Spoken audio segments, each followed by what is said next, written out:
You've got all that self-talk, I'm not good at this, and you turn up and, hey, guess what? You don't do a good job of it. You think pricing, marketing, cash flow, or team problems are the biggest challenges in your business. But what if the real problem was much deeper than that? Now, there's a hidden mindset killer that holds you back from success and that robs you of the joy of the success that you achieve. And that killer is imposter syndrome. Now, tune into this episode where we discuss how imposter syndrome affects your business and how you can fix the silent killer of dreams. If you are suffering from imposter syndrome, And that fear of being exposed as a fraud. Your achievements were somehow a fluke. maybe you're a winner, but you still feel like a fraud. The best business owners experience it. The best sports people experience this. It can stop you actually taking opportunities. And that can become a self-fulfilling prophecy, right? And they come with a big brand and a big reputation. You're like, oh, maybe I'm not good enough for this. How do we get past this and how do we deal with it? Because there's no point having success if you don't enjoy it. Well, howdy there, Tony Fraser-Jones, host of the Profitable Tradie podcast, good mate, and co-host Phil Smith is here with me. G'day, mate. What's happening? Yeah, good. Feeling good. Yeah, looking good. Yeah, coming in hot. You are? Yeah. What are we coming in hot about? We are coming in hot about imposter syndrome. A pretty important topic, and basically how you can feel like you're not good enough, or like you don't have the experience to handle, your jobs or your situations, your clients, your team members, or whatever's going on. You start thinking things like, would people like my team or clients, etc., would they really trust me if they knew how I really felt about myself? The fact that I'm unsure, hesitant, that kind of thing. How would that sit with them? You start thinking like, why do I hesitate when opportunities to grow come up? You get bigger projects or new team members, new workshop, but you're hesitating. You're not jumping in boots and all, and you're wondering why. Or maybe you're a winner, but you still feel like a fraud. It's pretty insidious topic. It is. It's a massive thing, and we hear it a lot when we're talking with our members and people, in the contracting, the tradie space, and it does really hold people back, and it sort of manifests in a couple of ways. I guess the typical imposter syndrome is you're doing quite well, but you just feel like a fraud. That's one of it. But I think it also applies when you're doing work and you're trying to grow and you just don't feel like you're good enough either. It's kind of a similar thing, and so I think for many business owners, this inner mental game is really holding them back, and it's a big thing. And it's all about the way that we see ourselves. It's about our identity, what we sort of judge ourselves by, and there's a lot of mental chatter and chit-chat in our heads that goes on, and sometimes I'm surprised any of us can sleep with all the the BS that goes on in our heads. A lot of self-doubt, and that can really sabotage us. So I think in a couple of ways, imposter syndrome, it kind of keeps us playing small, stops us filling our potential, but it also stops us really enjoying our success that we have because we don't really feel like we're worth it, which is a problem because there's no point having success if you don't enjoy it. Yeah, absolutely. And I'm sure you got a story to kick us off. I do. I got a couple of stories today, mate. Well, I thought I'd come in. Doubling down. Yeah. First story is when I actually first started coaching. It's a number of years ago now, probably about 15 years, maybe even more. I'd bought a car from my sister-in-law. It was a Ford Fiesta, I think, which is like a little hatchback type thing. Not ideal for a 6'2" Adonis like myself to actually drive, but anyway. Sure. Yeah, thanks, mate, for the support. It was a relatively old car, and I'd go to see clients. Back in those days, we'd actually travel to their business, and I would park around the corner so they couldn't see the car because I was ashamed of it, and then walk into their office and then leave without them being able to see the car because I did feel like a fraud. Yeah. Like, what are they going to think of me?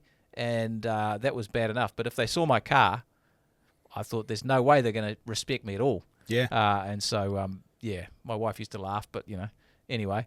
When I drop my kids to school, they make me park around the corner so that they don't have to be seen with me. I know you did that to yourself. It's pretty bad to admit, but definitely wasn't proud of that car. And it didn't make me feel, like I was up for what I was doing. Now, that's cool. Now, fast forward to today, we, without being silly, we have a pretty cool business. We help hundreds and hundreds of people. We make a big impact in people's lives. We have a team of sort of 55 odd people in our business, and it's, by all respects, if you're looking from the outside, it's pretty successful in terms of the results we get for our members and the results our business creates and gives us a great life. And I'm incredibly grateful for that. But here's the thing. I have a meeting with a bunch of high-level coaches after we're actually podcasting today. And I'm still feeling kind of nervous in that group because I'm like, well, what happens if I don't have anything to add to that group? What happens if I, can't help those guys? What happens if they kind of can see that I still don't know, what I'm doing with some stuff? And so that sort of sense there is, of being an imposter is still there, even though I know objectively in that group, honestly, without sounding silly, we have one of the more successful businesses without question. But that sort of feeling, that mental chatter can still be there. So that's kind of how imposter syndrome can play out, even when you're struggling at the start, and even when you're smashing it, it can still be there, and it's a bit of a frustration. Yeah, absolutely. And I think that the point to take from this is it doesn't matter how well you're doing. This happens to everybody. It does.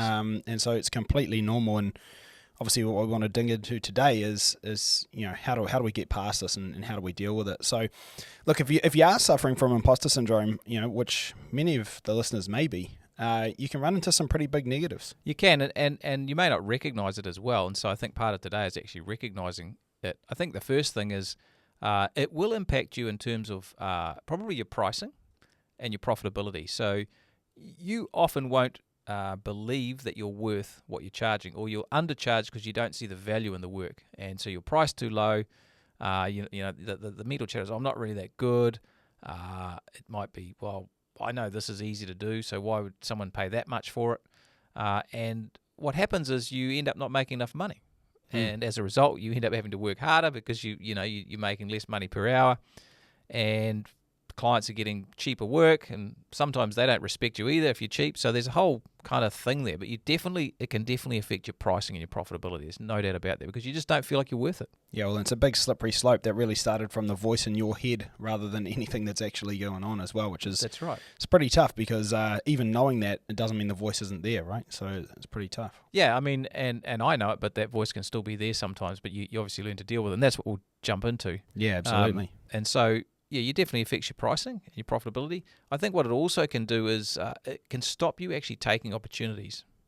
That self-doubt can make you shy away from, maybe it's taking on another big project, a bigger project than you've ever done before. Maybe it's a larger commercial project, and you haven't really been involved in that, but you're like, well, I don't quite know how to do it, or maybe we haven't got the experience, or we haven't done this before, or maybe it's a really high-end client, and they come with a big brand and a big reputation, and you're like, oh, maybe I'm not good enough for this.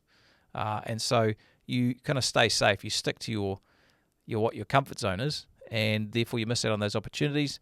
That's a problem. Yeah, massive. What next? Next one is I think it can really affect your leadership and your performance as a manager of your team. You don't really see yourself as a business owner. You're still, if we're honest, a lot of us still see ourselves as contractors or tradespeople.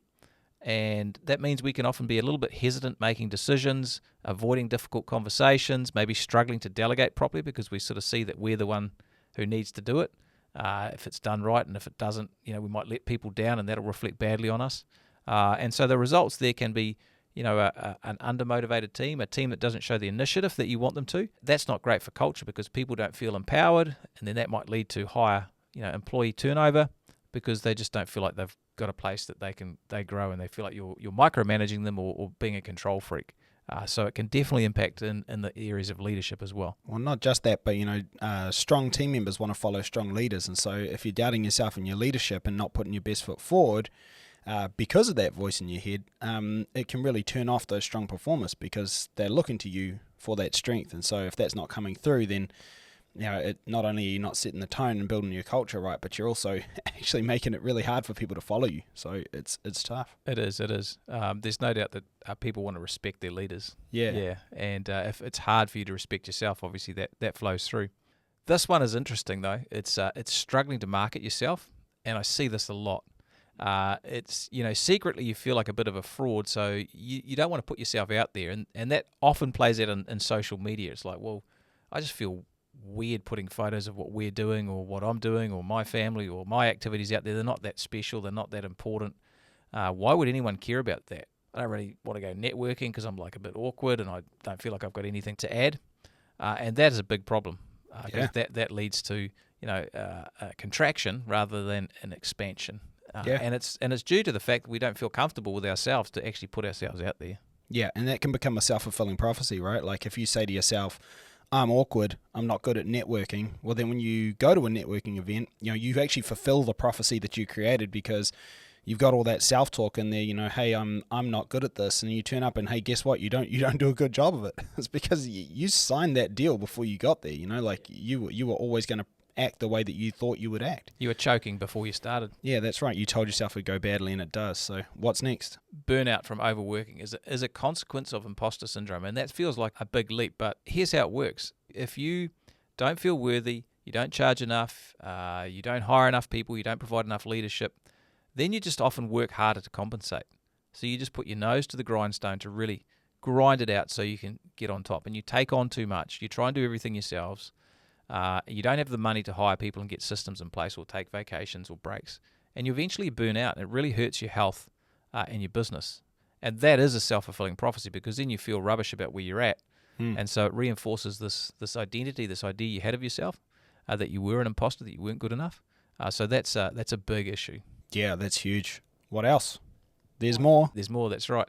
I think sort of wrapping it together, all of these things lead to you playing small.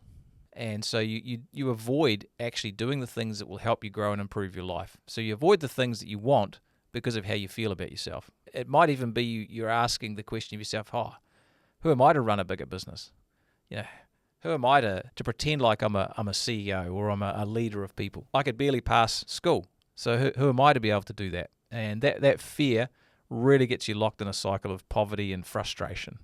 And even if you are successful, and people suffering from imposter syndrome can look successful and have reasonable businesses, you actually don't enjoy it. And you keep working hard to prove yourself, and it has the same effect. So you might have the money, but you have none of the lifestyle because you're just slaving yourself to try and prove that you're enough. Yeah, well, that horizon always seems the same distance away, That's right? That's right. So you're always pushing for more and more and more, because you can never really be happy with what you have achieved. It never feels like enough because you haven't proven it yet, even though funny thing is you're actually not having to prove it to anybody. Except yourself, and you're never happy. So it just makes a really, really vicious cycle. It does.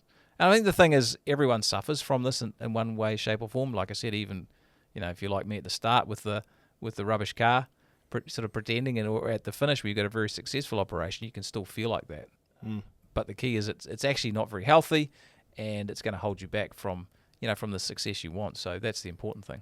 Yeah, massive. All right, well, should we get into a bit of a discussion here about how we deal with this? What's it costing us? What do we do? Yeah. So what is imposter syndrome? Yeah, I think the first thing is that it's really that persistent feeling of self-doubt and that fear of being exposed as a fraud, that you're not good enough, that you don't have the skills, the experience, that your achievements were somehow a fluke, that they weren't up to you, they were just luck. That's how people feel. And it makes you believe you're not as competent as other people think you are, and that at any moment someone will figure it out that you're winging it, and it'll all collapse like a house of cards. Yep. That's pretty much what it is. That's pretty much it. It's all a big kind of charade that could fall apart at any time, and you'll be exposed for small, insignificant failure that you feel like you are. Yeah. Kind of harsh, but that's how a lot of people feel. Yeah, pretty rough. And I think you had a bit of a study that you'd looked at, right? There's a lot of science in this. So there's a couple of ladies, Pauline Clance and Susan Ims. They were doctors, and they studied this way back in 1978, I think it was. And they were looking at actually high-achieving women who felt like a fraud despite their success. And they termed it the imposter phenomenon, which was really the foundation of people studying this imposter syndrome. So it's been looked at for a long time. It's a really real thing. Yeah. Really real. Really real. We're doing well. Yeah, that's definitely a thing. But like we said, it's often as bad for the high achievers as well. That's the thing, and for people who are struggling. So it's both of those things. So just so you're doing well doesn't mean you're going to get away from it, I guess is the challenge. Well, I'd say actually it could be more prevalent in people that are actually doing well, because if you're not doing well and you tell yourself you're not doing well, that could also be that you're lighting a fire under your own backside to get stuff done, and that can actually be really motivating. Whereas when you're doing well and still telling yourself you're not doing well, that's where this becomes quite a problem, and we start experiencing some of those symptoms that we were talking about earlier.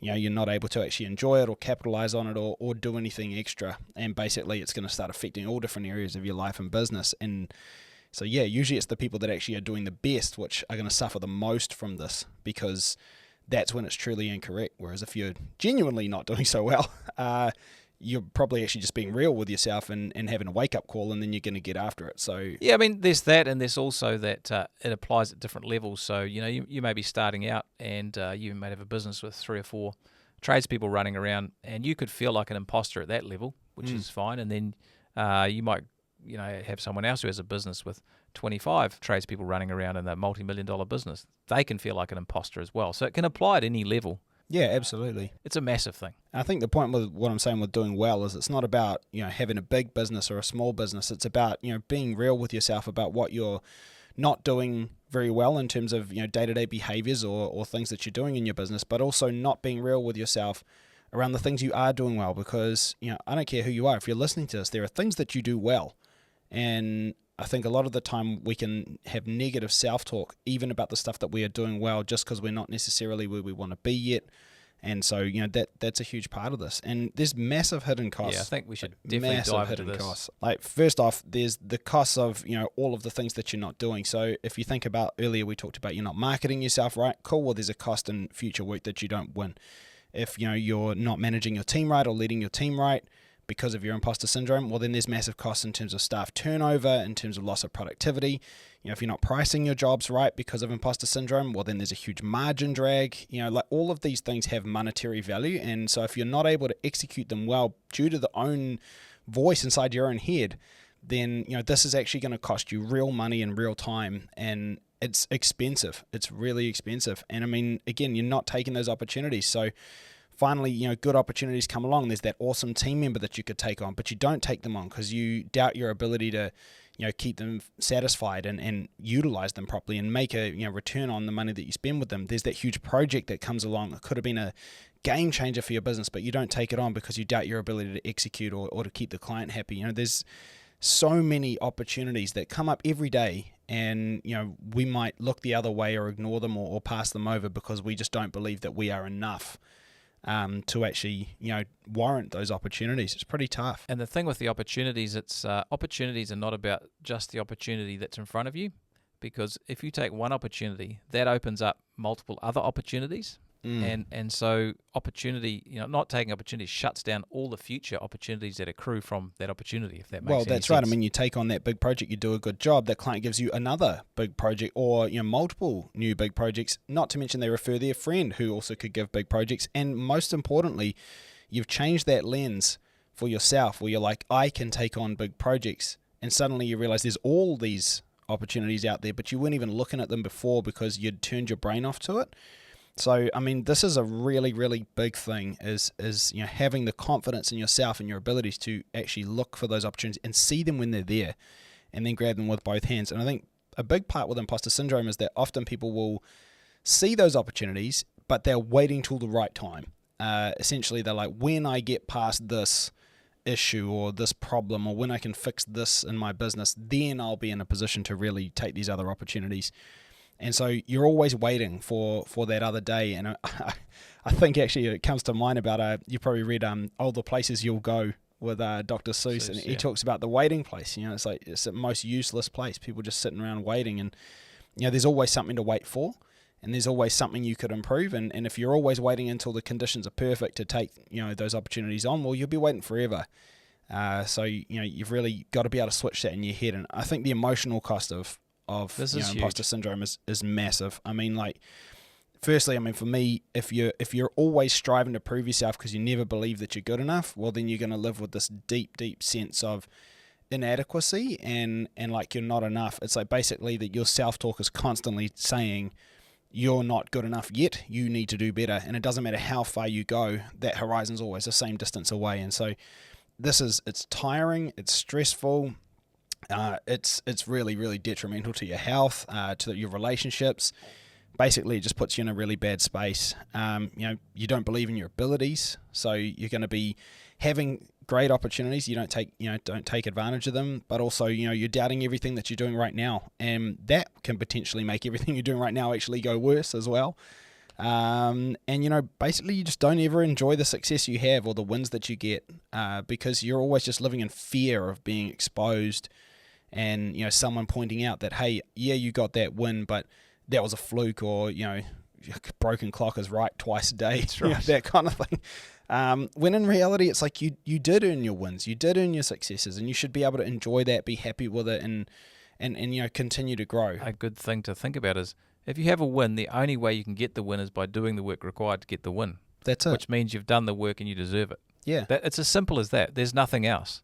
And nobody can take that away from you. Does that mean you're going to win all the time? No, but take the win that you've had, and use that as experience to build your confidence. That's massively important. Yeah, and I mean, I think again, people will chalk stuff up to luck a lot, but the fact is like even with luck, there is luck required in some things for sure, and luck can play a big part, and it can be a really good helping hand. But luck doesn't work for people that aren't working. Does that make sense? That's right. Luck's lying on the ground. You still have to pick it up. You got to pick it up, and you've got to have the the ability and the balls to use the luck you've got as well. Because, I mean, there could be a huge, awesome job that falls into the lap of someone that, basically doesn't want to grab it, and it just jumps straight back out of that lap again. So it's like, it doesn't matter even if there was luck involved. The fact that you capitalized on the luck is still you. And so don't doubt the fact that you did work for everything you got. It's really important. And I mean, ultimately, one of the biggest massive costs that I see here is that, business and life will pass you by if you are suffering from this and you're not able to change your view, because basically you're just missing all the opportunities, you're missing the fun, you're missing the enjoyment, you're not experiencing a success, you're always doubting yourself, and you're basically just not actually going to smell the roses and see what's there in both your business and your life. And it's just not a good place to be. It isn't. And I just want to just touch on that striving thing, that striving to try and prove yourself and actually results yourself out of your imposter syndrome is actually something that will devour you as a person. It'll steal the life out of you, and it'll rob you of your mental health as well and your energy. And so it's very important to actually be aware of that. And I hope from what we're doing today is that it helps people just become aware that that's a thing. If you're finding that, then it's time to just take a break and look in the mirror and think about, maybe I need to do something differently here, because that's a real challenge, and it will rob you of the success that you want, even if you get it. Absolutely, and I think the thing is, everyone experiences this, right? Yeah, well, that's true, and the best business owners experience it. The best sports people experience this, and the middle sports people and the people starting out. I guess the thing is that if you do feel this, there is a slight positive in the sense that it does show you're trying maybe something. And if you don't experience this to any extent, you probably should be a little bit worried, because that means you are actually just constantly playing small. Yeah. And so whilst we don't want to be held back by it, it's okay to acknowledge it. The point is being aware, that's imposter syndrome, and then we can work past it. So you do want to have that sense of uncomfortableness about what you're doing, because that means you're trying something, but we don't want it to be kind of an unconscious thing that takes over your life. Yeah. And so it's about actually how you get through it. And I think there's a number of ways. And the first thing that I think is most powerful, and man, I've been terrible at this, but I'm improving. I'm a general in training, and that is looking at the wins you have in life. Now, as a business owner, most of us are pretty motivated people, and we're out there doing stuff. We're already in the top 5% of action takers because we're doing stuff, right? If you're listening, that's you. So you're a winner already, and you need to know that. Yeah. Like most people will never go into business because they just cannot handle that emotionally, so you're already winning. But wins on a daily basis and a weekly basis are massive. So actually celebrating and reviewing, what have I won at today and this week? Yeah. We do that in all our team meeting rhythms here. I do it with our children at night. What are you grateful for? What's gone well for you today? It's a massively powerful thing. Then looking at a longer time horizon, like a 5 to 10 year time horizon. So, sit yourself where you are and then slide back on your timeline 10 years and see where you were then, and then compare it to where you are now. And for most of us listening, the difference is quite staggering. Yeah. It may be that you've gone from working for someone else to now you have a team of 5 people in the last 10 years. That's an incredible achievement. Yeah. That's massive. It might be that you started with 5 people, then now you've got 30 people, whatever. It may be that you were working for someone else and now you're actually working for yourself. They're all big achievements. They're all wins.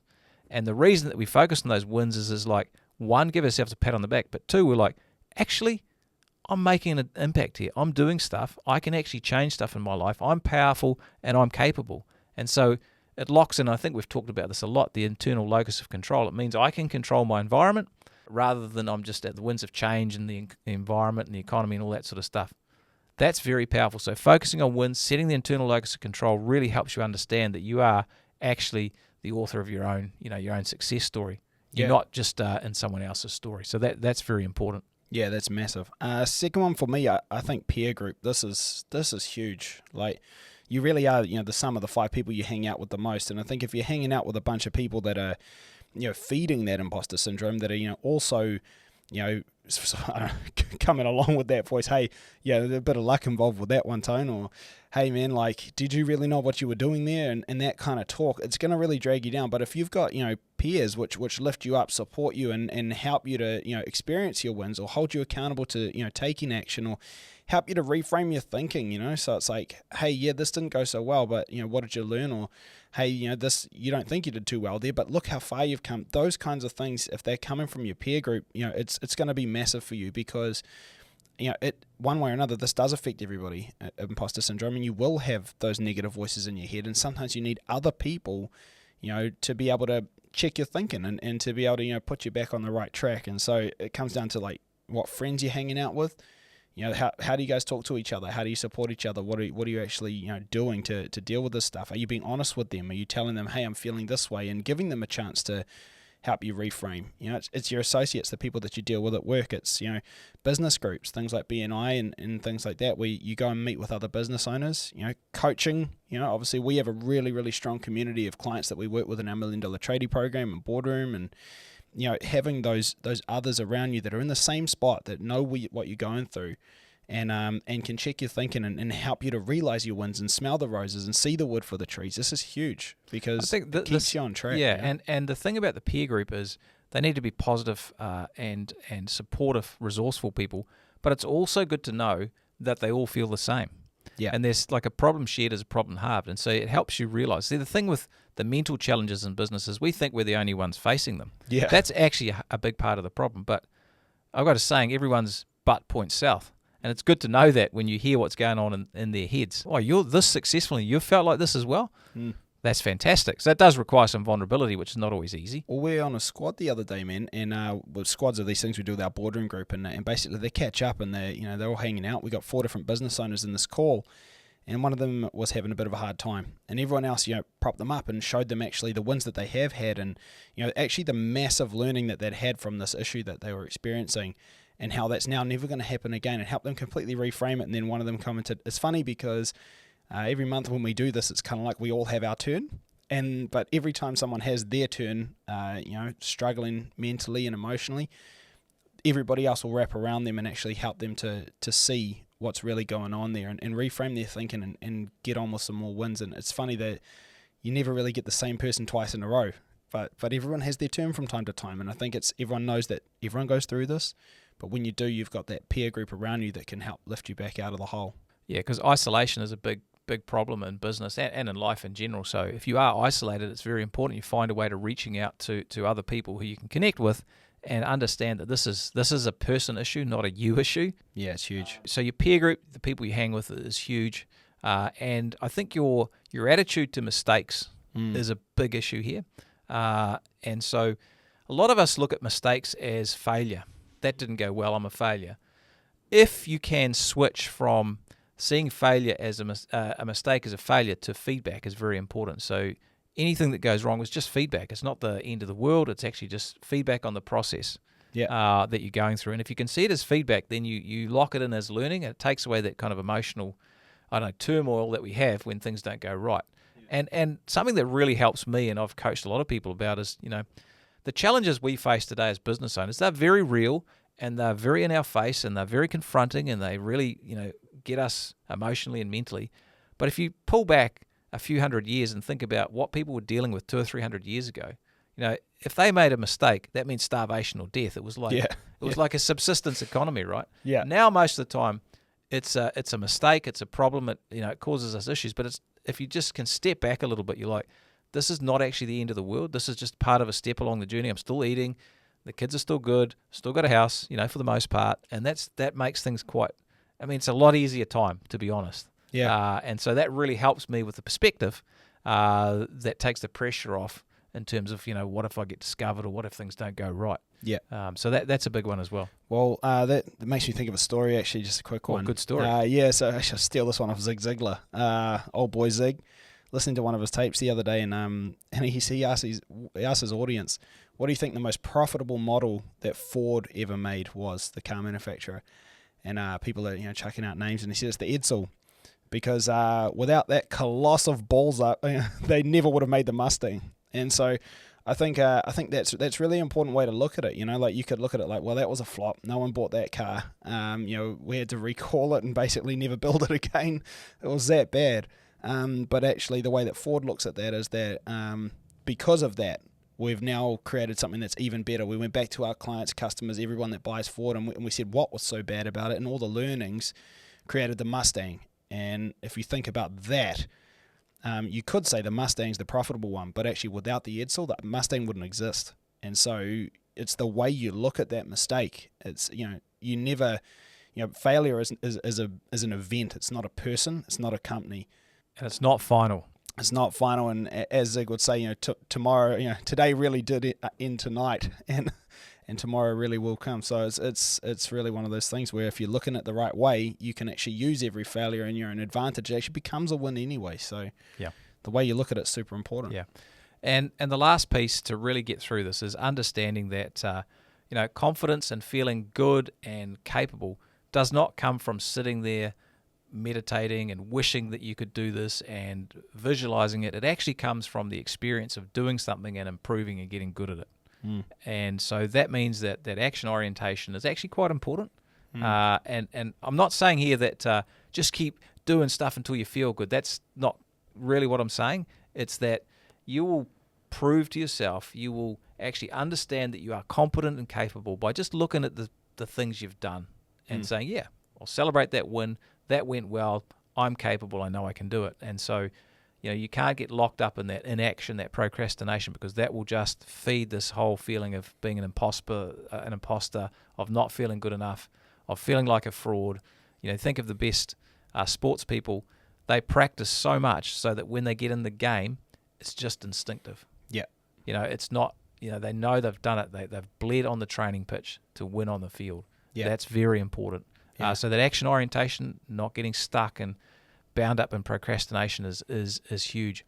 And putting that all together, this is really about your identity as a person, how you see yourself. And this gets quite deep, and it's probably about 5 or 10 podcasts, but we'll try and do it in 3 minutes. Yeah, go for it.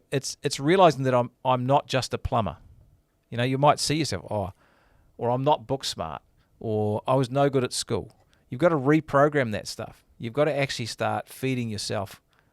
Take the action, but also feed yourself with the way that you want yourself to be, which is like, I am confident and successful. I'm a successful business owner. I have the courage to make decisions, and I'll try new opportunities, because action and learning are where you grow and achieve your goals. If you said something like that to yourself every morning, then get out and do it. It'll really change the way you feel about things. It'll help you bust through that imposter syndrome and at least recognize it for what it is, and just laugh in its face and carry on. Yeah. And that's what you've got to do, really.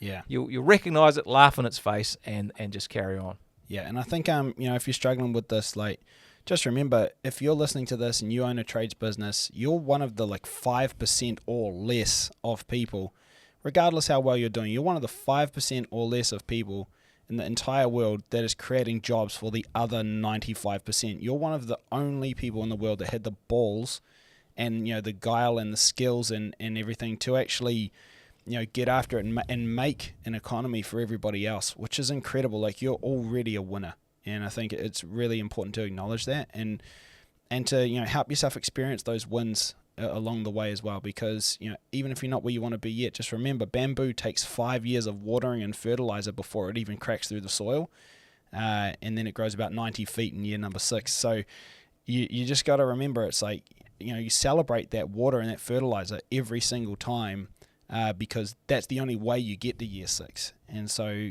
even if things are not where you want to be yet, if you're doing stuff, if you're taking action, if you're learning, if you're growing, you are a winner and you're not an imposter. Every overnight success probably took 10, 15 years. So 100%. So, you're just the same. And so, I think that's important to remember. So should we land this plane? All right, let's do it. So imposter syndrome is sneaky. Now, it robs you of the success you deserve and stops you enjoying the success that you achieve. But you're not a fraud. You are worth it. Celebrate your wins. Take massive action. Keep building your personal identity. and you'll achieve more than you ever thought possible in your business. Thanks heaps for listening. We'll catch you all again next time. See you later. Congratulations on being part of a select group of savvy business owners who are taking their businesses to the next level. And to help you on your journey, don't forget to check out our show notes for a copy of our free book, The Profitable Tradie, and other valuable resources. Thanks for being a part of this special group, and we'll see you in the next episode of the Profitable Tradie podcast.